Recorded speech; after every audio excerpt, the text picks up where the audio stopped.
Before. Okay, there we go. We're live. I'm going to go ahead and get that banner going across the middle to make sure everybody knows which episode they're watching. Say that and show and go. All right. Here we go. So 3, 2, 1. And let me know if it starts to break up and get slower, because that will be super annoying. So here we go. See. What's up, everybody? On today's episode of the hashtag Blackout podcast, we're going to talk about things that look like other things that may be other things that have been unearthed in the world. We'll get some voicemails in, and we'll ask the question, how do you like your red beans when in rice? With a bunch of rice and a couple of cockroach-looking beans, or with beans and just a little bit of rice and gravy? All that and more on today's episode of the hashtag Blackout podcast. Hope you don't have no cockroach-looking beans in your plate. You would be surprised. That's pretty funny. You would be surprised. All right, what's up? Welcome back. Welcome back again to the hashtag Blackout podcast, episode 244. I'm Jared, aka Jalapeno J. What's up, people? I'm Jay, aka Jay. Oh man, and we're back and at it once again. Jay, I'm sending you a photo of this really sad looking pot of red beans and rice. What is that? Where somebody said that they were served Louisiana food today, and it hurt their soul. Is it on the bottom? Wow. What? Don't you see them? Don't you see that rice with those little bitty? It looked like black beans, honestly, but they look like little roaches. Dairy-free, nut-free. Wow. Maybe all the beans on the bottom and they just forgot to stir it. Let's just say this is soul free, because that looks horrible. Yeah, that's bad.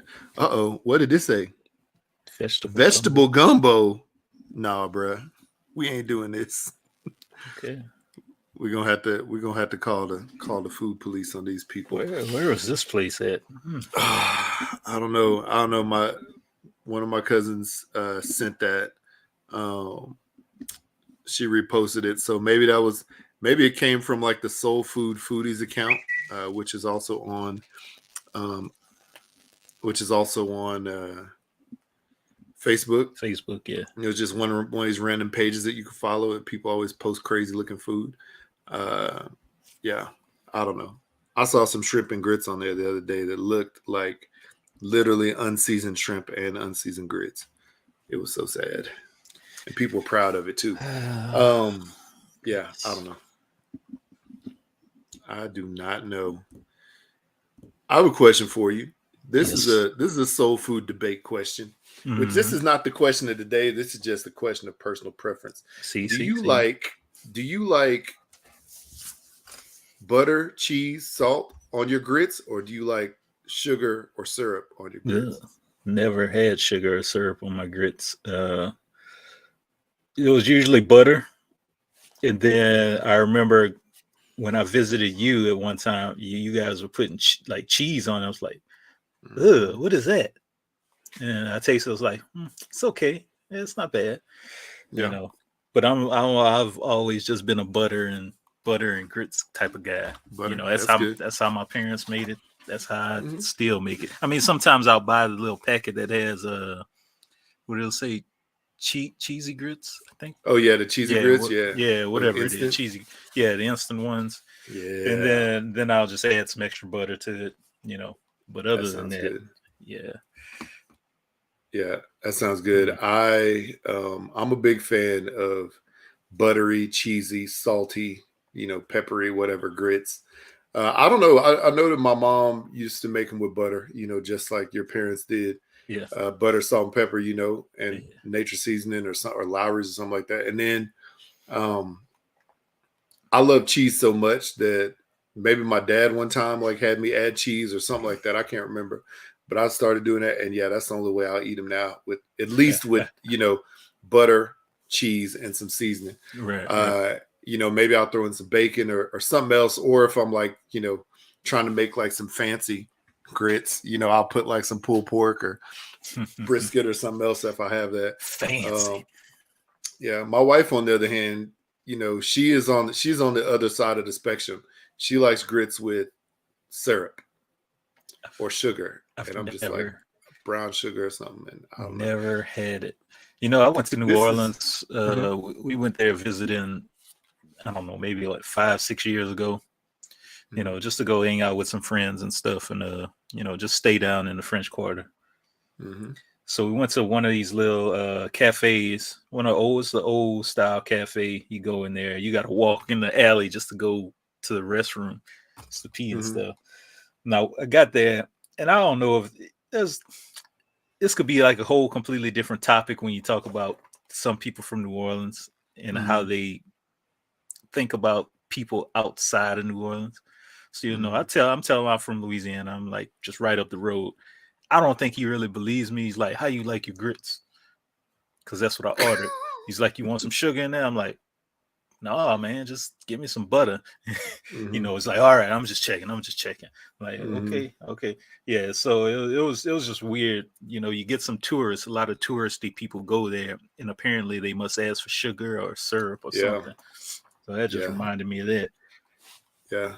That's funny, man. That's wild, especially with you being from Louisiana. Like, you would think, but it's strange. I've had conversations about this with people who think, I guess, New Orleans is like it's going to get into a crazy different topic, but it's not even part of Louisiana. That's how a lot of people in New Orleans feel. It's like it's not even like part. We're not even. It's like saying they feel like they're like separate. Yeah, it's like a completely different world, and I get it.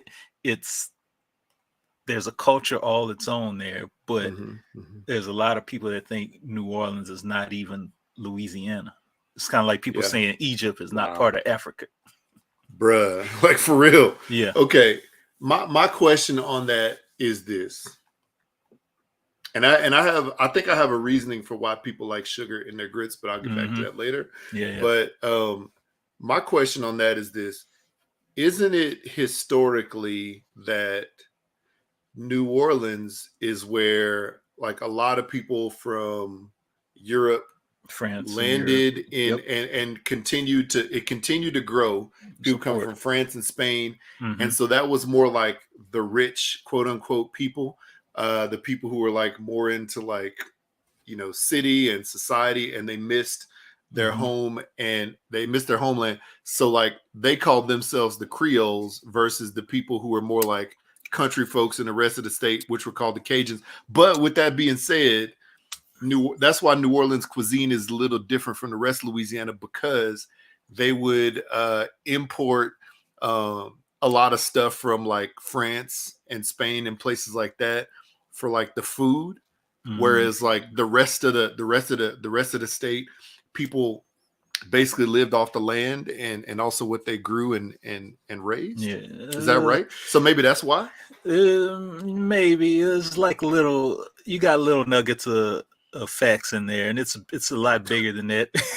It's a lot bigger than that, because when people specify like Cajuns and Creole, so let's just say Creole, that's like a black and French type of connection right there. I'll just leave it very plain and simple there. And Cajun could be traced all the way up to Nova Scotia in Canada. So there's like a big history of immigrants or migrants, whatever you want to call it, traveling from Nova Scotia all the way down to Louisiana. And you got that whole mixture there with the people, and then of course you're talking about food. Yeah, you're pretty much right. I think if you're talking about specificity, that's a very strange word to say. Very strange word to say. Anyway, abracadabra. Yeah, abracadabra. There you go. Cajuns like to use a lot of tomato-based type stuff versus Creole, who doesn't really do that. I mean, it's a lot to digest, literally, Yeah. with Yeah. culture and history and stuff like that. But those are Mhm. just little nuggets of information. Yeah. Take with it what you will. Take it what you will. Yeah. Yeah. Yeah, man. I don't know. I know from the history that I've done, or the the research that I've done. Mm. That's what I sort of came about. And obviously I read several different websites that speak to the history, but I didn't grow up there like you did. I didn't have the Yeah. state history, Oh man. and that knowledge Bruh. like you do. So Every so summer, I trust what you said. Yeah. every summer I had to, because my dad worked at the national park there, Oh Acadian yeah. National Park. So Oh every yeah. summer I was volunteering there, and Hmm. of course he knew the whole history of everything. Spoke French to all the Hmm. people coming from France, so he speaks fluent Yeah. French. Wish That's he could great. teach my kids, or I wish he would have taught us, but I probably just didn't have the patience for it, you know. Yeah. But yeah, I knew it past tense, that history Hmm. fairly well back then, and Yeah. yeah, it's a lot. It's a That's whole lot. crazy. Yeah. Yeah. That's interesting. Yeah, my mom, your dad's sister, Uh-huh. also knew the Creole and the French fluently. So yeah, yeah, maybe I'll ask her to teach me some words every now and then, but some phrases. But yeah, that's Yeah. I never learned it myself either. Yeah, I So, mean, and it's crazy. but We they had, spoke it in home when they were yeah, kids. I So mean, I had it in high. That's all we took in like elementary, high school. Like you can move here, hmm especially in Texas, a lot of the population is Spanish speaking hmm people. We never had Spanish in Louisiana. It was always yeah, French, and it got to the point where I could communicate with my teacher in French. We'd have yeah, in conversations and French, stuff yeah. in French. But if you don't, if you don't use it, you lose it. That's what they say. Hmm. And of course, Yeah, obviously, I true. lost it. Yeah. Yeah, that makes sense. That makes sense. So what I was getting at with all of that was maybe because of that, the origins of the history of what I was talking about there, Right. like Right. New Orleans people felt that they were like more city, more advanced, more a Yeah, higher status than the rest of the state, I especially got the you. people who live like out in swampland and beyond. Was that maybe they considered themselves different and above, and It's so that's possible. why Yeah. maybe over the course of time, that mentality sort of stayed ingrained into Yeah. people's head who were from there. Even though, like, if you look at the map, New It's right Orleans is there. literally It's right a there. part of it. It's not like Washington D.C. and Maryland. You Yeah. know what I'm Yeah. trying to Yeah. say? Yeah. Yeah. But maybe that's what they think. It's It's like possible. I don't know. different entity. I still have friends from there. Hmm. Maybe it's something I need to ask them. I never did ask them, but whatever. It's all good. Yeah, that's so Hmm. funny. So the reason why I uh, believe that people like sugar in their grits is my wife, particularly. She's not from the South, right? She's Hmm. from Utah, and she grew up eating cream of wheat and malted Hmm. meal. Cream of wheat, Never had it. she likes to put sugar in her cream of wheat. Cream of wheat basically tastes like, if you've ever had those dry potatoes, like mashed potatoes that you whipped up with some water Yeah. and Yeah. milk and turned Okay. it to mashed potatoes. Right. Basically, that's what cream of wheat looks like at the beginning. But it's also, that's what it looks like, if that's what it seems like at the beginning. But then whenever you actually finish cooking it, cream of wheat has the consistency of a very fine grit. Like it's like if you took a grit, like one grit, It's like one rib. and right, and you broke it down into like 10 pieces, right? That one single grit. Wow. And then you multiply that times a box, right? So it just tastes Kind of like like it's a salt, very, yeah, about the yeah, size of a exactly. Yeah, salt yeah. grain. Yeah, That's like a funny. grain of salt. Like it's like a finer texture. Mm. But with that being said, obviously it's corn versus wheat, but with that being said, it's I guess she like ate sugar with it and sweet. And also, I mean, for context, if she ate this at one of her grandmother's house, her grandmother used to feed her sugar water, basically Kool-Aid water, every single day when she was a kid. So I think that's why she likes them. And then so when she tried grits, she just thought it was like cream of wheat. And she also worked at a Shoney's when she was in college. So she was just like, oh, that's like cream of wheat. I'm gonna just throw some sugar off in there. And that's how she liked it. Oh, but cool. She tried it before with butter and salt and pepper and cheese. She was like, nah, she almost gagged. I was like, wow, chill. Yeah, you brought me back with the sugar water. That was my kids have never had sugar water. They don't even understand these days. Like they just don't get it. But no, but thankfully I've raised my kids right to like grits with cheese, butter, salt, pepper. You see, I raised them right. So the only way to raise them. But yeah, man, but that's interesting. That was interesting. If people out there, want to talk about how they like their grits, please let us know. Please leave us a voicemail. Please let us know. But before we get to that, because I'm going to let Jay talk about, how to leave us voicemail a little bit. My actual introductory question of the day for you, Jay, is, does Lightning McQueen have car insurance or life insurance?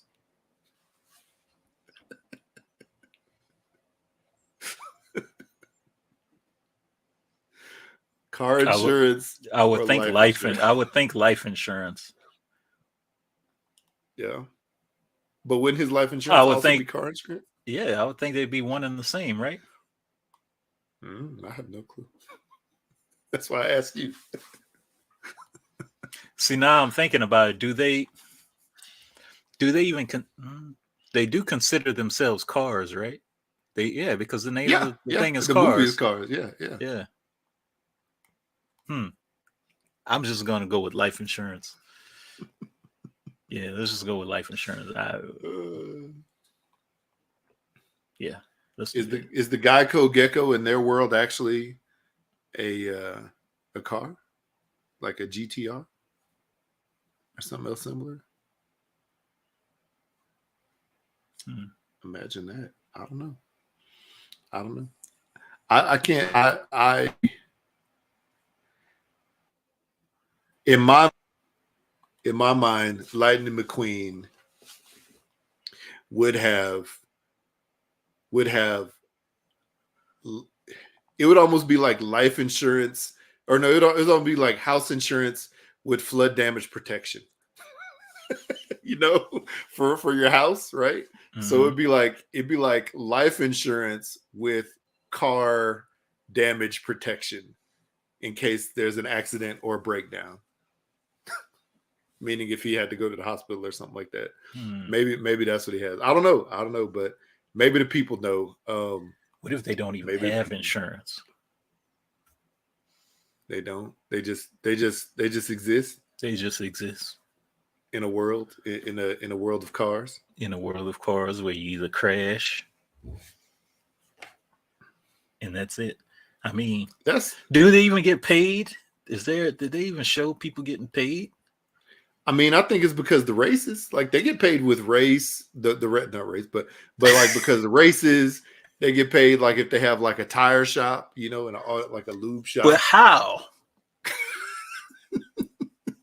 They get paid in gas? I don't know. I don't know what they get paid in. They get paid in oil and gas and windshield wiper fluid, radiator fluid. I don't know. What's the highest currency in the car land? I don't know. It couldn't be that, because then I would equate oil and gas to like having a blood transfusion in real life. Okay. I get you. Okay. Yeah. Interesting. And tires would be like new shoes, but how do you get new shoes if you don't have a currency? And so then why is it that Tomater definitely seems like he's poor, much so. versus, I don't know, any of those other people who were like Francisco, the one that was like the Italian race car that seemed like he was rich, if there's no currency. I don't know. Disney. Come on, Disney. Y'all got to answer these questions. These are the questions that we need answers to. That has me thinking. I'm trying to think. I feel like I need to go back and watch Cars and Planes. Mm-hmm. Got Cars my head 1, hurt. 2, and 3. Planes. Planes. Which was a total different thing because when you watch the Cars movie, you never saw an aircraft, right? There wasn't helicopters or planes or anything. Am I right? I don't know. I want to say like before, because before some races in actual real human life, there are planes flying overhead, just to as like a show. It's like the blimp and stuff like that. Yeah, kind of like a blimp or just like an air show before the actual race starts. Oh yeah. Or the planes that are towing like the big banners. Yeah, that like advertisement banners. That makes sense. So then, but I think there were boats in the one where they went to Italy. I might be way wrong. It could be. You could be right. Dang, they could make a whole movie called Boats. Boats and holes. Boats and holes. Interesting. This is my question though. Like with all this in mind, nobody had hands or opposable thumbs. I thought you was about to say. I thought you was about to say nobody had hands, so they couldn't fight. That's true. Nobody had hands. That's true. Nobody could throw them hands. Nobody could throw hands at each other, so that's a fact. But then, like how is all this stuff created and built if nobody just had hands? They don't just like tow stuff around and expect it to like land in the spot where it's supposed to land. You know, like how? Because anytime it was a reference to like one of those vehicles holding something, it was like they used their tires, right? They use their tires to hold it, or maybe their mouth to hold it. But so are we to think that over the course of the history of cars, from the first two cars that were placed on Earth up until now, that everything was created by wheels, by them holding with their wheels, opposable wheel treads, tire treads? Let's see. So I'm reading something that made me look this up. So they're saying perhaps the biggest hurdle the world of cars is trying to understand where these sentient vehicles come from. After all, there are no baby vehicles in the Cars franchise. Think about it. There are no children in the world of cars. There are vehicles who are older or younger than each other. But there's no evidence of there ever being infant cars that show up in adult vehicles. Facts. That means cars apparently don't reproduce the way humans do. So if cars don't reproduce, where do they come from? The factory. Well, here it is. Somewhere in the franchise, there's a throwaway line where someone says, "Thank the manufacturer," implying that there's some kind of higher power who created the cars. So maybe there's a car god, car heaven. There has to be. There has to be a car god. That's the only. That's the only thing that makes sense, right? Yeah. And his name is like Ford or something. Chevy. Let's check this out. So that would be totally acceptable since there are billions of people in the real world who believe there is some kind of higher power responsible for creating humanity. And since Cars 2 features vehicles fawning over the Pope Mobile in Italy, it appears that at least one form of religion in the Cars universe. But even knowing that's a possibility, there's still no explanation of how cars are born. We could go down this rabbit hole. This was supposed to be like a simple question. This is a whole episode right here, man. This is a whole episode. Even cars that's kissing wild. is like clank hitting metal together. It's funny because you have these hunks of metal, but at some point you can't take it too far because it starts falling apart. Interesting. I mean, That is if funny. they fall in love, like literally, how do they have a baby?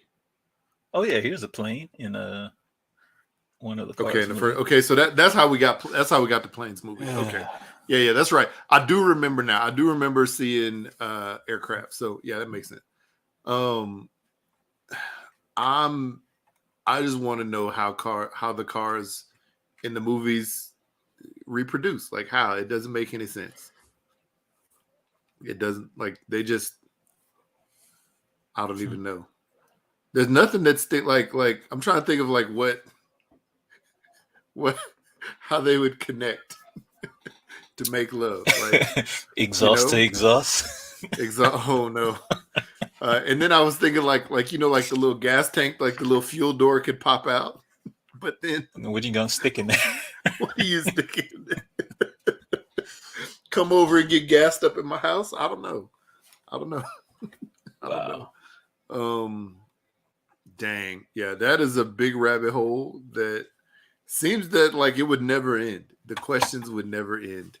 I don't know. That's Interesting. Wow.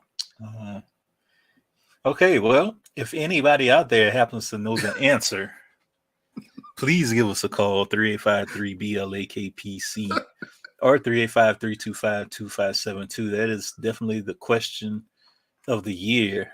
That is. Dang. How do Pixar's cars reproduce? Man. And planes. All right. Yeah. Well, that's an amazing segue because we have voicemails here from somebody who always has answers to great questions, but also has questions that lead to great answers. So here's our first voicemail from our Memphis cousin, Kayla. Y'all are so disgusting. Cell phones, breasts, and drawers. Oh my God. First of all, the good Lord made us with breastises for different reasons. So we can put liquor, phones, money, and stuff like that in our Brazil. Okay? Unfortunately, there's sweat build up, just like with you men down there. And what's gonna hold your phones? Your balls? Oh, my God. And y'all be sweaty too. But let's talk about the man with breasts. Yeah, let's talk about y'all. With the boobs. Lord, never mind. I just had a nightmare. I just don't like to see a man with boo-boos. That's just me. I'm pretty sure a man don't like to see a woman with a hijacked butt. Okay, I'm getting off the phone. And you already know who this is. This is Memphis 99, your cousin. And I'm going to call y'all later. Let me finish working and listening to the show since I'm at home and I can listen. I'll call you back. Okay. Here we go. Oh man, that's funny. Oh wait, I'm sorry, and that's in reference to a couple of episodes ago. We talked about, what is it? Women hiding, phones and money and stuff like that in their brassiere. So there you go. All right, next up. You know what this is? This is your cousin, Memphis 99. Y'all, what about them income taxes? Huh? Hey, you could tell when people get their income taxes, they just start moving different. Like, instead of going to McDonald's, they go to like Benny Hunters. But anyways, man, that's not what I wanted to talk to y'all about. But y'all gonna start seeing raggedy cars and stuff. Well, heck, you really can't see raggedy cars because people building cars and putting tape on them. I be wanting to take pictures, y'all, of stuff I see on the street, but I don't want to get shot. But that's not what I called y'all for. Let's talk about. Hold on a minute. Let me see how much time I got. Wait a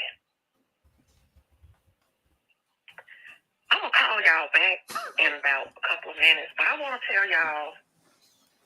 Remember when I was doing Lyft and I was like doing it like a lot on the weekends when I picked this fare guy up from the airport to take him to a really nice hotel, and he was here to look at addresses of businesses. Okay, remember that?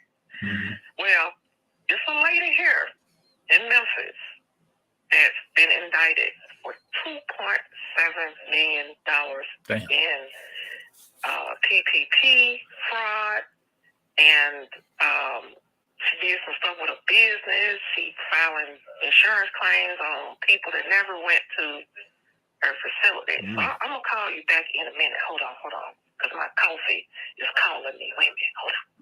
I'll be back. Okay. So, wow, that's great. So that was, like 3 minutes later, I guess she finally got her coffee, and then she came back to finish the story. Okay, y'all. It's me again.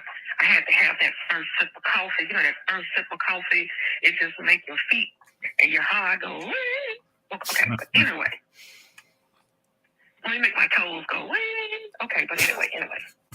So, right now with the PPP fraud stuff, man, they're getting everybody. There's a website where they list what amount, and I mean, they put your name, they show you where you're supposed to have your business, which is neighborhoods, houses, or whatever, and they put the amount. And it's interesting because I thought it was the big money. It's everything, 10,000, 20,000, and so on and so on. But anyways, there's a lady here. If you Google Memphis woman and PPP fraud, y'all, the lady lives in a mansion. She used money for a mansion. She bought a Rolls Royce, a Corvette. Okay. I mean, they seized the Corvette and the Rolls Royce. Why she didn't went and bought another one? She like put some money into this club here in Memphis that only look like her family go to, but it's fascinating because she also did a fraud where insurance. I'm not understanding. Okay, you did the PPP loan. That's on you. But I work in the medical field, and when you're filing claims for people, you're stealing their identity. You know, and I'm gonna be old. So, you know, I'm just saying that part ticked me off because I got an elderly parent and relatives, and I don't want nobody doing that. But here's the thing, y'all. She walking around like it ain't nothing. And so she posted her new Rolls Royce, and I just feel like she's putting attention on her, and it's fascinating, y'all. It's fascinating. And she's married. And it's just, I'm like, wow. But anyways, I thought that was interesting. Okay, well, I'm going to continue sipping my coffee. I just have to tell y'all that. I'm going to call y'all back in a little while. Bye. So, I never truly understood the whole PPP loan situation. Thank you for that, Kayla. I know we have one more voicemail coming from you in a second, but with the PPP loan, what PPP or PPE? I don't know. I think it was PPP loans during the pandemic, and it was for. Okay. I thought it was for like small businesses, right? Yeah. Excuse me. Sorry. So people would get these loans to try to help keep their small businesses afloat. Isn't that what it was supposed to be? Yeah, you're right. Okay. So how did these other people get PPP loans if they never had businesses in the first place? No clue. Absolutely That's money that could have went to actual small business owners. Could have been, you know. But it's a loan. So this is the problem this day and age. And I'm gonna tell you this, man, having worked in financial institution before, credit union, all that stuff. Right. You know, and like where we grew up, like our parents wrote checks, right? Oh, yeah. They understood what checks were. They understood, you know, what a loan was and the fact that you had to pay it back.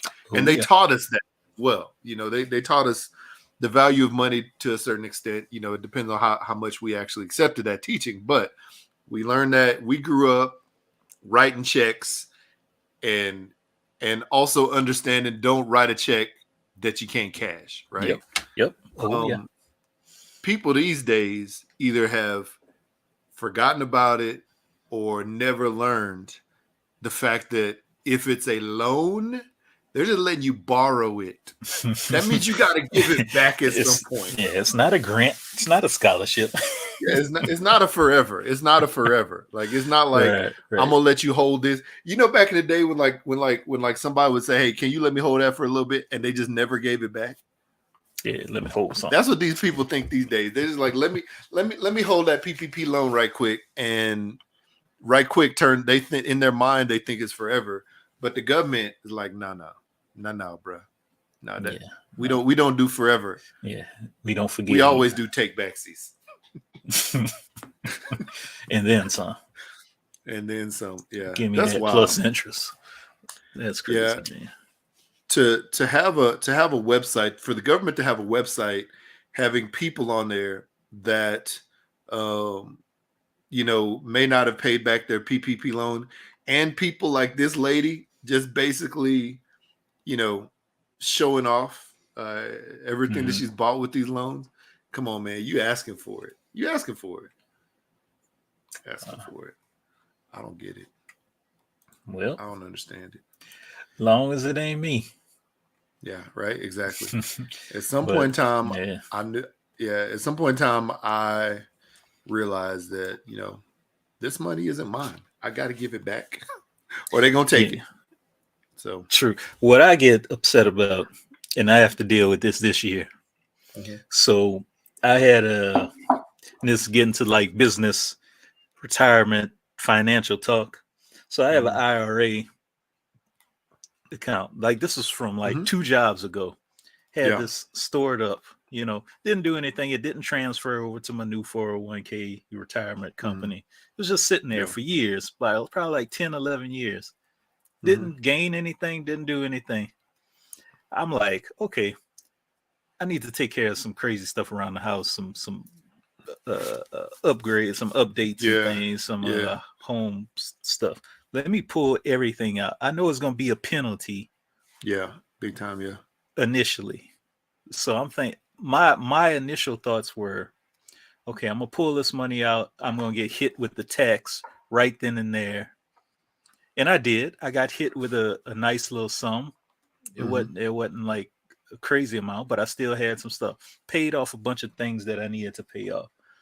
Start filling out my taxes for the end of the year. Put that in, and it's like, you owe XYZ amount of money.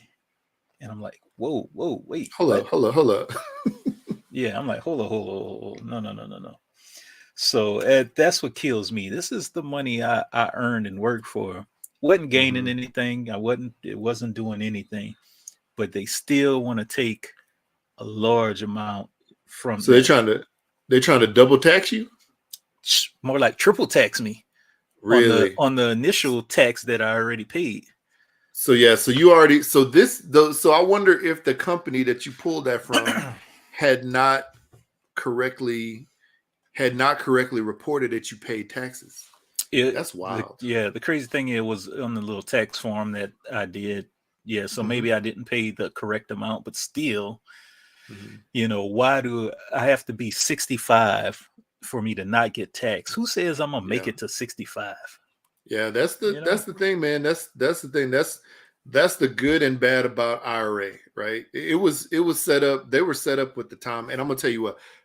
For context, when I used to be working, when I worked at a credit union, I had people come to me all the time. My clients came to me all the time asking if they should do a CD, if they should do a money market, right? If they should do an IRA, and what the differences between them all were. And IRAs were honestly set up at a different time frame than we are in right now. So life expectancies and all this other stuff, is definitely different back then. But also the mentality of when you're going to retire was different. Now people retire at like 35, right? That's people what I was hoping like to 50. Do. That's what we all hope to do, right? Yeah. But we're past that now, sadly. But people so now there should be a new law that basically for IRAs and things like that, where basically they allow, if you do retire early for whatever reason, or if you hit a certain age, or maybe your IRA has been, sitting there maturing for X amount of years, you don't get, the same penalty as the other type of IRAs. Like maybe they make them different and longer. I don't know. I don't know how ways to do that. I'm not like that extremely financially inclined. And, I'm not a government official that knows how to deal with that, the IRS, but it's sort of ridiculous when you pull money out, you have to pay, a tax on it, which makes sense because you would have paid that tax if you didn't put it in an IRA and you just got it, as like your paycheck. So like, it would make sense that you pay that tax, but why they make you pay extra tax? Maybe the thing is like, it'd be wild. It'd be cool if, say you had the IRA in there for 10 years. Right. And then in like year 10, you're like, all right, you know what? I'm going to go ahead and pull this money out because I need to do something with it. Right. And so the tax amount that you had to pay was actually equivalent to whatever your balance was at the end of the year, each of those 10 years based off of the U.S. tax rate. So if taxes went up, if taxes went down, whatever it is for that year during the time frame that your IRA was in there, that's what you'd have to pay for your penalty. And that was it, because taxes, raise and lower. If you go to a different, if you move in a different state or something like that, I know state and city taxes are different, so whatever it is, income taxes, are different every year. So whatever it is, that's what you pay instead of this year, the tax rate is this. So that's what you're going to pay, on your overall, like that, I think, because that's what it is. So I don't know, man. That sucks. That sucks that they try to do that. Hopefully, whoever your financial, representative is that you work with, for your taxes, hopefully they can steer you right and at least give you a good reason why you have to pay extra, because that's wild. Got to pay extra. That's wild. I mean, I'm looking at what I have now. And I ain't retiring off of that. That ain't gonna last me no time. I'd have to. No. It's sad, man. Yeah, I would. And I was talking to my wife about this the other day. It's like, why are we having to work till we're like 65? I mean, she could retire before because she's in the education system, but still, why do I have to worry? A majority of people have to work till they're like 65, then they could retire. Then that's when they could start enjoying their life, their time. Yeah, it's ridiculous, man. I know that. See, that's the thing. Like that was an age.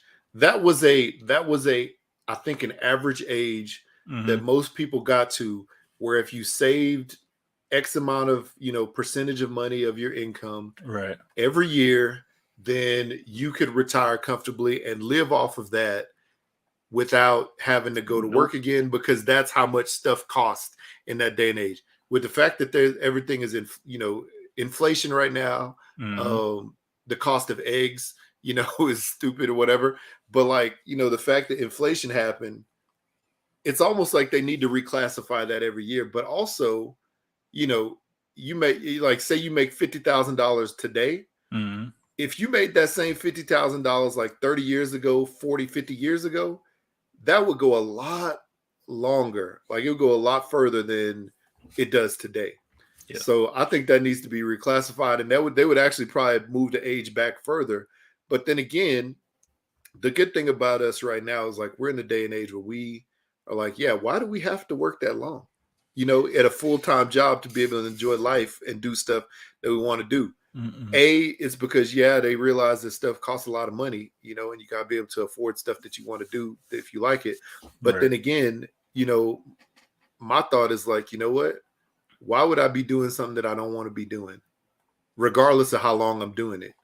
Why not just do something that I love, And obviously, I know you got to live with expenses and stuff like that, but if I'm doing something that I love and it's paying me enough to live off of comfortably and maybe do some fun stuff here and there, whatever I want to do. Wouldn't that be a better use of my life in my 30s, 40s, 50, whatever it is? Yeah. Yeah. Rather than wait until I'm 65, and who knows how long I get to enjoy it after that. And let's say you don't even, knock on wood, let's just say we don't even make it to 65. Bruh. Then what? Well, then you worked your whole life for nothing. For nothing, I for no enjoyment. For no enjoyment. Yeah, sure. My family, whoever's my whoever my dependents are, may get they'll enjoy your money. Yeah, they'll enjoy it. But then it's like, crap, yeah. I wanted to enjoy my money. Oh well. Exactly. It's wild. It's wild, man. Wild. IRS, please let us know. Yeah, we got more voicemails because I got a question for you. We got one. So you want to listen to that, or you want to ask? Yeah. Let's listen to that last one. Okay. All right. Cool. Here we go. So hold on to your question. 3, 2, 1. Y'all know who this is. It's your cousin. Y'all, when I get my income tax, I'm going to buy like 6 different hooks, ropes, and spikes. Yes, I can't wait. Okay, so when you see a big order come through, Steve, it's me. But anyways, y'all, do y'all have a American Car Center over there down yonder? Because they fired all the American Car Centers, and people have car notes, and so people are running around with free cars now. It's something where they forge. Damn. And what if I tell you I had a car that I paid off from American Car Center, and so very interesting. So it's on social media. A lot of people were just given a 5-minute notice, very upset, and I just thought it was just interesting. You know what I'm saying? So, of course, how social media people like, man, I should have bought another car from American Car Center. I would have had a free car, but I wonder, so if you can't get your title, or how does that work? But I thought that was interesting. It's a lot of low-down stuff that's going on, but that's all I had to tell y'all. I'm looking at Double Cross on All Black. It's a pretty interesting series. I like it. It's low budget acting, but I like it. And I gotta go to a funeral tomorrow, so I'm just sitting around chilling. And I guess I'll talk to y'all later. Okay, bye. Bye. Yeah, it's funny because I saw that story. I glanced at that story this morning, but I didn't get in depth to it because I want to talk about it. Yeah, but it's wild because these people, tons of people lost their job. But I don't know what you would do. Like, these cars ain't gonna be for free. Somebody. Whoever took over this company, I don't think they just like, I'm done. Everything is getting shredded. No paperwork, no trace of any kind of. Somebody took over this, and they're gonna get that money. It may not be. It's probably gonna be when they least expect it. They're gonna get that notice in the mail from a new company that's saying, "Hey, we're now acquired American Car Center, and we see you owe $20-some thousand left on this car. Yeah, we gonna jack up this interest payment, and you got this amount of time. You could either refinance or continue with paying this stuff." So I don't think it's completely out the woods. People ain't completely out the woods with this, but I see it though. I don't know, man. It's wild. It's wild when a situation like that happens because it's sort of unprecedented. You don't really hear about like a whole company basically getting let go. Yeah. Unless the company's getting, unless the company's like going out of business, but that's when normally you have like pretty good notice about that, like the going out of business sale type of thing. Yeah. But Yeah. We got 5 minutes and buy. Wow. Yeah. Yeah. They say 300 employees learn. Yeah. The very same day that it closes doors. That's crazy, man. That is crazy. That's crazy. Okay. What was the question? Thank you for all the voicemails, Kayla. Thank you. What was the question you had? Well, This probably be on the lighter side of things. Going back to food. Okay. What is something? How far would you go as far as like if somebody forgot to put something in your food bag, like you went order something from whatever fast food restaurant, they forgot to put something in your bag. What is the furthest you would go as far as like anger and attitude? Would it just be pulling around saying, "Hey, you forgot my stuff"? Or and this is and I figured it out before I got home or after I got home. whatever, either one. Okay. Let's And then just you're gonna say say, or what now? Or would you intentionally crash your vehicle in the side of the business because they forgot something? Oh yeah, I remember now. Man, okay, yeah. So honestly, that's happened. You know, it happened to all of us. I think at some point. I have called the restaurant before because most of the time that happens when I get home or I'm like driving down the street and I'm like, I'm not going to turn around. So I called a restaurant before and said, "Hey, y'all forgot my, fries or something like that." And there's sometimes they've given like a straight up refund. Sometimes they just refunded a partial for whatever they forgot. Or sometimes they just like say, "Hey, next time you come back, let us know who you are and we'll give you, we'll put it on the system and we'll give you a free pizza." Okay. Domino's, for instance, at our old house where we lived before we moved to where we live now, notoriously had like the worst looking pizza. 5 pieces of cheese, cheese stuck to the top of the bun. Yeah, it's government cheese. But no, it just like 8 pepperonis on a full pizza. Like it just didn't. It was That's always funny. bad.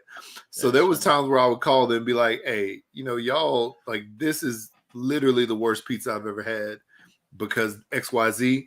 And they put us on like the little system, and then the next time we called, because I was scared, I was like, "Man, y'all gonna put us on the system? Y'all gonna spit my pizza? What's happening?" But next time we called, now they're like, "Oh yeah, we got you. So they sent out like free pizza next couple times. Okay, but still, I haven't been so aggravated where I've been mad and yelling or done anything like what you talking about. Yeah, well, in this instance, there was a Georgia woman that intentionally crashed her vehicle into Popeyes over her missing biscuits. Why? She's mad. She needed the biscuits, man. Yeah. Man. Yeah, so Brenda Miller, 50, was charged with first-degree criminal damage to property and aggravated assault. Let's see. Deputies from Richmond County were called to Popeyes after receiving reports of an accident with injuries. So the store manager told police that Miller became angry when she discovered no biscuits with her order, and she drove her SUV into a restaurant entrance. I don't even. That's wild. So this is wild. So the manager said the restaurant corrected the mistake and gave her biscuits. Oh, prior to the crash, I thought she like crashed in and they was just like handing out a bag of biscuits. The manager said the woman threatened the staff before the incident, including calling the store and threatening to drive her car into the facility. Dang. Miller nearly struck an 18-year-old employee with the vehicle when she crashed into the store. She continued driving into the store until her vehicle was stopped by the debris, according to the arrest warrants. The woman fled the scene after crashing into the restaurant, headed down south on Gordon Highway. Her SUV was found later at her home with damage to the front end. Wow. The woman was booked into Charles B. Webster Detention Center on Wednesday and is given a bond of more than $4,000. Wow. See, this is what's wild, man. This is like the literal definition of hangry, right? Oh yeah. Because this lady had to be so hungry that she was mad, and so mad because of that hunger that she was like, "You know what? Yeah, it's gonna be a good idea. I'm gonna drive my car into the building." Like what? That's stupid. That's like literally the stupidest thing. Wow. I can understand being mad. I can understand going in and make a scene, and maybe even becoming one of those viral videos where you see somebody getting beat up by the Popeye staff. But they will do. But to drive your vehicle try to drive through the building just for some biscuits. They ain't even that good. They're not good like that no more. They're not. Not anymore. Oh. Dang. That's wild. Who got the best biscuits though? That's my main question. Biscuits, huh? That's a good question. I might have to go with Church's on this one. Okay. Honey butter. Okay. The honey butters. Now, yeah. So let's try to put some into context. Let's try to put some like on the shelf so people can think about it. So you got Church's honey butter biscuits. Mm-hmm. You got Popeye's buttermilk biscuits. You have down in Texas, you have that Chicken Express buttermilk biscuits. I never had those. Those are I did have those back in the day. They're not terrible. Yeah. You have McDonald's biscuits. You have which aren't good. Which you have Red Lobsters. You know, Cheddar like Bay biscuits. Cheddar biscuits. Yeah. Who else got the? Oh yeah, KFC. You know, their buttermilk biscuits. Not. Yeah, I mean Chick-fil-A biscuits for their chicken minis, which are actually pretty good. Yeah, those are pretty nice. I know J Del Negro from Don't Judge Me podcast talk about Bojangles biscuits. I haven't had them before, but I've heard that they're legit.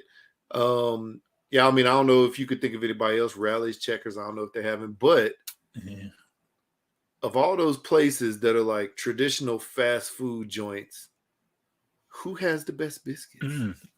You know, I went to Biscuit World in North Carolina. Yeah, Biscuit World was pretty dope. Biscuit World. So I went to Biscuit World in West Virginia several years ago, and I actually came back with the Biscuit World coffee mug that I drink from. Oh, cool. From time to time. My coworker and I that went there, I think we were there for like 7-8 days. We probably went to Biscuit World 5 times. Oh wow, nice. It's not good for your heart because definitely not. Chock full of lard, man. And then of course, this place isn't around anymore, and it was only like a local spot, but it was a place called Mr. Cook, and they sold breakfast biscuit. You wanted a biscuit? There was only 2 types of biscuits you could get: a biscuit with butter and jelly, or a biscuit with sausage. That was it. They were like these big square biscuits like that. Just so soft. So delicious, man. Never again have I had anything like that. Sounds good. Yeah, man. I don't even know, man. Of all time, my all-time favorite, Biscuit World beat out Church's for me. Biscuit World it's only like an East Coast thing, like in those states we just talked about, Virginia, Carolinas, West Virginia, stuff like that. Unfortunately, we don't have it here, which is probably a good thing we don't have it here.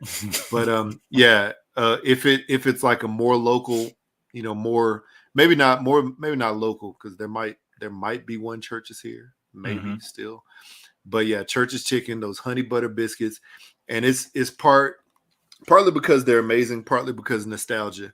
Because driving, the way that I drove to high school, there and back my route, there was a Church's on the way. So I would stop for like a 2-piece meal with some biscuits, coming back home, or like sometime my dad would call, be like, "Hey, can you pick up some Church's chicken and some biscuits?" I just remember that vividly. But yeah, they are also good. So we'll go with that. Dang. But to drive your car through, I love them biscuits, but I would not drive my car through the wall. Not for the biscuits. Like sometimes Popeye's customer service deserves to get a car driven through it because they are just terrible. There hasn't been one. There hasn't been one Popeyes I've been to. Let me stop. The only Popeyes I know whose customer service was dope was back home when I was younger. Maybe it's something about the times, generations of people working at Popeyes that make the service trash. But nowadays it's like, I pull up to the window and I just look inside just to see who's actually working. Because most of the people just standing on the wall, talking on their phone, texting, talking to each other. And I'm like, who is actually working behind the counter cooking his food? putting these lunches together. You know, it's wild, man. They got some wild workers. They really do. Some of those places really do have like some of the wildest people working back there, and you're like, how did you get a job? All they needed was a job. Just fill out the application. No need for a high school diploma. Let's just get this bread. Let's just make this money right quick. Yeah. That's it, man. That's it. Let's bread this chicken. Yeah. Even though a lot of it is pre-breaded and frozen and then fried. So it's not like back in the day when they would make like the commercials used to show you them breading the chicken and like shaking it off all in slow motion. Yeah. It's not like that. That's not real. The only time you get that is when I cook it. And what happened to the Popeyes lady, man? She not on commercials anymore. Did she pass away, or she just got retired from the, she got replaced, retired, man. I think she got replaced. Yeah, maybe she did. Chicken ran out. Maybe that's why the customer service went down. She retired. What if the Popeyes lady's daughter was the lady who drove her car through the side of Popeyes? And not only was she mad about the biscuits, but she was mad about her mama not having no job no more. And so really the biscuits had a double meaning because you took away them biscuits from my mama. Now I'm gonna take away y'all's store or something, and she drove through the store. What if that was the reality? What if that comes out? Sounds like the making of a Hulu true crimes series. I want to see it. I'd sign up. I'd be the first one to watch. Day one. Popeyes. That would be a much better movie than what is the one they coming out with? The one about Michael Jordan where they signed him. Oh, I forgot the name. Is it? No, not Air. Flight? No. What is the name of that movie? I know what you're talking about, though. Isn't it called Air, Jordan? Isn't it called Air? I forgot the name. Let's just look that up. The air up there? Whatever it is. As you look up the name, as you look up the name, this is a movie starring my least favorite actor, Ben Affleck, with an actor that I actually do respect, Matt Damon, as they play the executives of Nike, who it's called Air. There you go. Who it's basically the story of them. It's the story of them going to like talking about how they will do it, visiting Michael Jordan's family, and how to basically sign Michael Jordan to a shoe deal at Nike. Michael Jordan does not make an appearance in the movie. Apparently, the only thing you see is the back of his head, and you see how they went and talked to his family, but not him. Interesting. It's sort of ridiculous. Like why? And I mean, basically, it's basically, I think I heard somebody say it was just like a an hour and a half long, 2 hour long conversation about how to sign Michael Jordan. So why wasn't this like, I don't know, just a straight up just documentary, whatever? But like, I think it came out in theaters and then also going to, came out in theaters and then also going to Amazon like at the same time or something like that. It just, to me, it's just like, why did we waste money on this? It doesn't make sense. No sense of spending money on a movie like that. Just make it a documentary, like you said. Exactly. But what I was gonna say was, as Hollywood is tricking us into watching this Michael Jordan movie, let's talk about the song "My Mind Is Playing Tricks on Me" that was performed at the Grammys by Scarface. Just Scarface, right? Yeah, sadly. Just his part of his verse. Yeah. Was performed there, and he was the only one from the Ghetto Boys that was in the performance because a part of it was like, sort of like history, hip hop and stuff like that. Right. And they showed all these different, people that just basically like rap one verse from whatever song they're in. And so Chuck D, famously also of the Ghetto Boys. Willie D. Chuck D. Willie D, my bad. Why did I'm sorry. You're good. It's the D. I messed up my D's. I messed up the D. So gotta get my D's right. So anyway, my bad. Willie D. Sorry. Misspoke. Famously of the Ghetto Boys was sort of mad at him. And sort of took it some kind of way for Scarface singing, rapping this. And if you can listen to this, maybe I could play this. Know. Wait 1 second. Elephant in the room. You already know. You feel like you were slighted. Slighted? Yeah. I feel beyond slighted. Like, what I'm trying to figure out is... This Willie D talk. First of all, like, I asked you Wednesday when we left here, I said, what you got for the weekend? You said, I'm finna go fuck with this Grammy stack. I said, all right, man, safe travels. Because, you know, that's how we do it.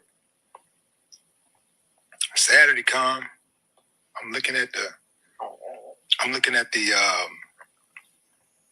online, and an article comes across about the Grammys. And I see Ghetto Boys with Scarface in the line. Let me see that.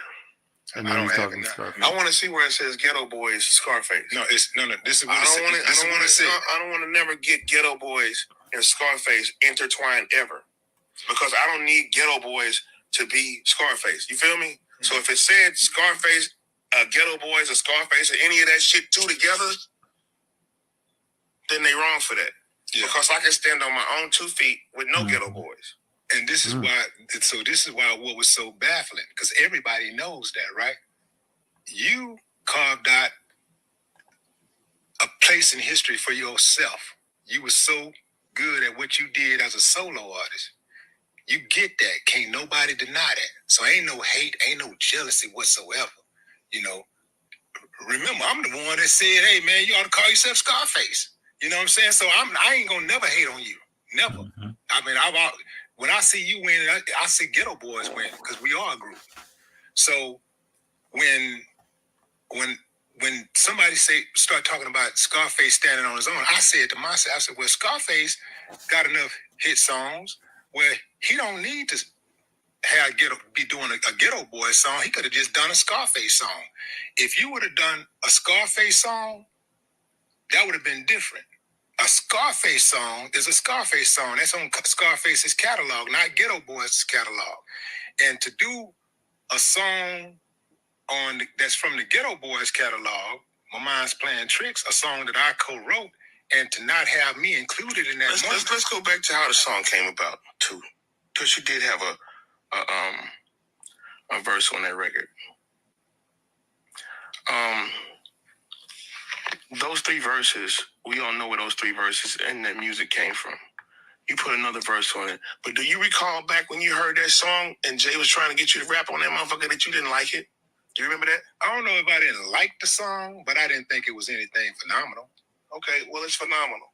Yeah. And actually, now that I think about it, it's a lot of shit that I do that's phenomenal. Mm-hmm. And I think that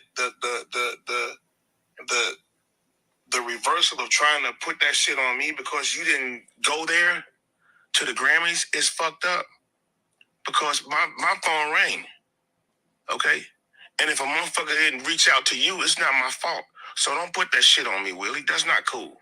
Okay. I'm not cool. And if I perform that song, I don't get mad when you go out and perform that song, bro. And I wouldn't even give a fuck if you got the call. That's not how I'm made. Like, I don't care about that.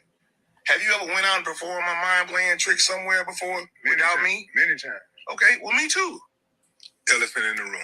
There we go. So, as you hear from that, you know, it definitely sounds like Willie D is butthurt to a point. Yeah. That Scarface was called, and maybe that Scarface didn't tell him specifically that he was going to the Grammys to perform that weekend to perform a portion of the song that they made a hit as a group, right? Even though Scarface wrote the majority of the song, right? You know, Willie D did write a verse or whatever, but Scarface wrote the majority of the song, and so, you know, multiple artists performed on it. So in this scenario, do you think Willie D is right for being butthurt about it? Do you think that he is blowing it out of proportion? Because as we heard at the end, he performed the song without Scarface before as well. Or do you think, you know, Scarface is in the wrong for not telling his friend that he was about to go on that, you know, because he was the one who got the call? Yeah, no, I mean, I don't think Scarface is in the wrong for that. I mean, I think Willie D he's a combination of being a little butthurt and so he's just upset he didn't get the call, man. Yeah. Would he have gone? Maybe. Who knows? I mean, it's not like they would have performed the whole song. How many rappers were up there performing? That was a whole bunch. I can't remember how many rappers it was, but like I know what happened was every single rapper was performing that one verse. They weren't performing multiple verses. It was like a combination song. And so it was the individual rapper who came down and performed a portion of their verse, and then they moved on to the next rapper. So, and they didn't have like each rapper didn't have like an entourage. They didn't have like a part of their group or whatever that showed up. It was just like that one rapper came out, sang their part, then they scrolled to the next person. And so maybe it would probably look awkward if you had Willie D up there with Scarface just swaying or like shaking his head. Yeah, because he wouldn't have said anything. Yeah, and I think in Scarface, he had 2 verses on there, right? I'm trying to remember. Yeah, I believe so. It was Scarface, Willie D, Scarface, and then Bushwick at the end. Yeah, so man, he's getting just a little bit butthurt, so he'll get over it. They've been through too much together to let him break it apart. So, and I mean, even though he might have been, not been able to sleep and then tossing and turning at night, he'll get over it. I tried to work that in there. I tried to work that verse in there. I butchered it. That was good. Man. Wow. Anyway, yeah, man. They'll get over it. I don't know. I guess, you look at it and you say, yeah, Scarface obviously became bigger than the group ever was, when he went on his own. But at points in time, people from the group performed, the song without each other. So it is what it is. But thankfully they're all still friends because they're family. They're all friends. And that was from the Ghetto Boys Reloaded podcast episode where we pulled that clip from. So so that's all I got. If there's nothing else, we could get on up out of here, man. I have nothing. All right. We talked about Popeyes and cars. I'm still kind of trying to figure out where the cars, how they procreate, but we don't know. It's the question of the year. So let's get on out of here, people. Twitter, Instagram, # Blackout Pod. Check us out on your favorite streaming app. Hit us up, # Blackout Pod at gmail.com if you got any questions about the pod, or if you want to leave a comment, anything like that. Want to be on the show, leave us a little email, or you could just call 385-3BLAKPC or 385-325-2572. Definitely hit up hooks. It'll soon be springtime, maybe. Some places getting snow wildly in places they don't usually get snow, but somewhere it's warm outside to grill. And if you don't need to grill, you could just use it in your kitchen, man. Get some hooks rub, sprinkle it all over your life, all over, and then you could add some syrup and sugar with it, and maybe if you're putting it on some pulled pork or something like that, then you can put some brown sugar and things like that, a little butter, whatever you do, however you cook it, use it, get it, love it. New tagline. Get it, love it, however. All right, cool. On that note, y'all, as I think in my head, the new hit single, that's the song of the summer. It sometimes rains and snows in Southern California, as written by my mother. I'm blacking out. Nice. Blacking out.